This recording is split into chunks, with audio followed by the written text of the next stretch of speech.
सत बिस्मिल्लाह हर का दिया अस्सलाम वालेकुम वरहमतुल्लाहि वबरकातुहू। मैं हूँ आपका मेज़बान मोहम्मद औरंगज़ेब और दीप स्टूडियो में एक दफ़ा फिर आपको खुश आमदीद कहता हूँ। देखती आंखों सुनते कानों, 12 रबीउल अव्वल 1443 की आमद है और इस पर मसरत मौके को मनाने के लिए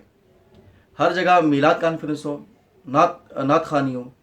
सीरत तैयबा कॉन्फ्रेंसों का इनेकाद किया जाता है। इसके साथ साथ गली कूचों को और सड़कों को सजाया जाता है झंडों से, झंडियों से और चरागा किया जाता है। देखिए, खुशी के इजहार में अगर शरई हदूद और क़यूद का ख्याल रखा जाए तो इसको मनाने में किसी भी किस्म की कोई मुमानियत नहीं है। सबसे बड़ी बात, सही मुस्लिम की जो इंटरनेशनल नंबर के मुताबिक हदीस 1162 है, उसमें नबी अकरम सल्लल्लाहु अलैहि वसल्लम से पूछा गया पीर के रोज़े के बारे में, तो आप अलैहिस्सलातु वस्सलाम ने फरमाया, दो बातों का ख़ास तौर पर आपने जिक्र फरमाया। एक बात तो आपने ये फरमाई कि इस दिन मेरी विलादत हुई, और साथ में दूसरी बात ये बात इरशाद फरमाई कि इसी दिन मुझ पर वही का आगाज़ हुआ। एक बात जो मैं बड़े दुख के साथ आपके सामने रख रहा हूँ वो ये है कि हमारे उलमा की एक बहुत बड़ी तादाद जो है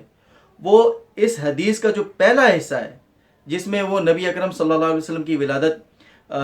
को मनाने के लिए, यानी कि मिलाद के जवाज़ के लिए बड़ी शद्द के साथ पेश करते हैं कि नबी अकरम सल्लल्लाहु अलैहि वसल्लम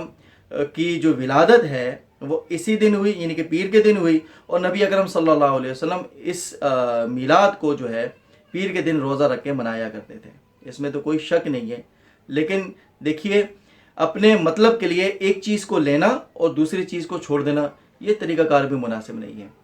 नबी अकरम सल्लल्लाहु अलैहि वसल्लम ने दो बातों का इजहार किया, यानी एक तो पीर का रोज़ा मैं इस वजह से रखता हूँ कि इस दिन मेरी विलादत हुई,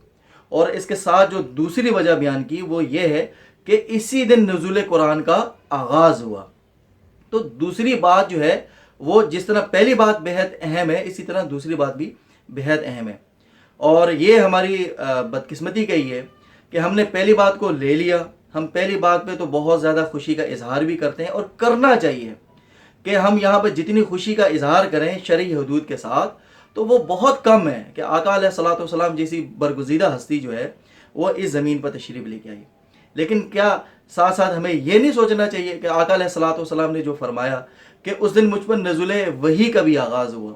कुरान करीम यानी कि अल्लाह का वो कलाम जो है वो आखिरी मरतबा नबी अकरम सल्लल्लाहु अलैहि वसल्लम पे नाजिल होना शुरू हुआ, तो हमने उस हिस्से को तो बिल्कुल नज़रअंदाज कर दिया, और ये बिल्कुल गैर मुनासिब बात है।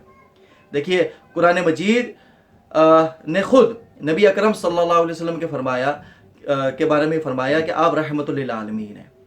और फिर कुरान मजीद ही ने बड़ी शद्द के साथ जो है वो उम्मत को नबी अकरम सल्लल्लाहु अलैहि वसल्लम की हयात तैयबा की पैरवी करने की जो है वो उसका हुक्म दिया। और साथ साथ में ये भी याद रखिए कि नबी अकरम सल्लल्लाहु अलैहि वसल्लम क़यामत के दिन इस उम्मत की शिकायत करेंगे, और शिकायत क्या करेंगे कि या रब, मेरी इस कौम ने कुरान को जो है वो छोड़ रखा था, यानी कि कुरान की तरफ जो है उन्होंने रुजू नहीं किया था। हालांकि नबी अकरम सल्लल्लाहु अलैहि वसल्लम की ज़ात वाला सिफ़ात तो वो ज़ात है कि जो मोमिनों को अगर किसी भी किस्म की कोई मशक्क़त पहुँचे तो उसको उन पर बेहद गिरा गुजरता है। ये तो कुरान मजीद सूरह तौबा में इरशाद फरमा रहा है कि आप अगर मोमिनों को किसी भी किस्म की कोई तकलीफ होती है तो आप अलैहिस्सलातु वस्सलाम इतने रऊफ़ुर रहीम हैं, जो अल्लाह की सिफ़त है। ये सिफ़त नबी अकरम सल्लल्लाहु अलैहि वसल्लम को भी अता हुई है कि आप इतने रऊफ़ुर रहीम हैं कि आप पर मोमिनों का मुशक्क़त में पड़ना जो है वो आप पर बेहद जो है वो गिरा गुजरता है। मौलाना अहमद रज़ा ख़ान अलैहि रहमा ने इसी बात को अपने एक शेर में बड़े खूबसूरत से शेर में समोया है कि मोमिन हूँ मोमिनों पे रऊफ़ुर रहीम हो, मोमिन हूँ मोमिनों पे रऊफ़ुर रहीम हो, साइल हूँ साइलों को खुशी ला नहर की है। यानी कि मैं तो मोमिन हूँ और आप अलैहिस्सलातु वस्सलाम जो है वो मोमिनों पे बेहद मेहरबान हैं, बेहद शफीक हैं, और साइल हूँ साइलों को खुशी ला नहर की है कि मैं तो जो है वो मंगता हूँ, मैं सवाली हूँ, और आपने कभी भी अपने दरबार से किसी भी सवाली को जो है वो खाली नहीं लौटाया। दीप स्टूडियो की जानिब से आका अलैहिस्सलातु वस्सलाम का मिलाद आप सबको बहुत बहुत मुबारक हो, और कुरान मजीद जो हुजूर ख़त्मी मरतबत सल्लल्लाहु अलैहि वसल्लम का ज़िंदा जावेद मौजज़ा है, इस मौजज़े को हम अपनी ज़िंदगी का एक लाजमी हिस्सा बनाएंगे। इकबाल की چند خوبصورت نعتیہ اشعار پر آج کی اس ویڈیو پر کا میں اختتام کرتا ہوں. ملاحظہ فرمائیے. لوح بھی تو قلم بھی تو تیرا وجود الکتاب، لوح بھی تو قلم بھی تو تیرا وجود الکتاب، گنبد آبگینہ رنگ تیرے محیط میں حباب، گنبد آبگینہ رنگ تیرے محیط میں حباب، عالم آب و خاک میں تیرے ظہور کا فروغ، عالم آب و خاک میں تیرے ظہور کا فروغ، ذرہ ریگ کو دیا تو نے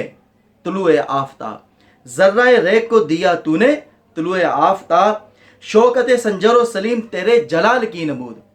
شوکت سنجر و سلیم تیرے جلال کی نمود، فقر جنید و با یزید تیرا جمال بے نقاب، فقر جنید و با یزید تیرا جمال بے نقاب، شوق تیرا اگر نہ ہو میری نماز کا امام، شوق تیرا اگر نہ ہو میری نماز کا امام، میرا قیام بھی حجاب میرا سجود بھی حجاب، میرا قیام بھی حجاب میرا سجود بھی حجاب، تیری نگاہ ناز سے دونوں مراد پا گئے، تیری نگاہ ناز سے دونوں مراد پا گئے، عقل و غیاب و جستجو عشق حضور و اضطراب، عقل و غیاب و جستجو عشق حضور و اضطراب. اپنا اور اپنے پیاروں کا بہت خیال رکھیے گا. مجھے اور دیپ اسٹوڈیو کو اپنی دعا میں یاد رکھیے گا. رب رکھا.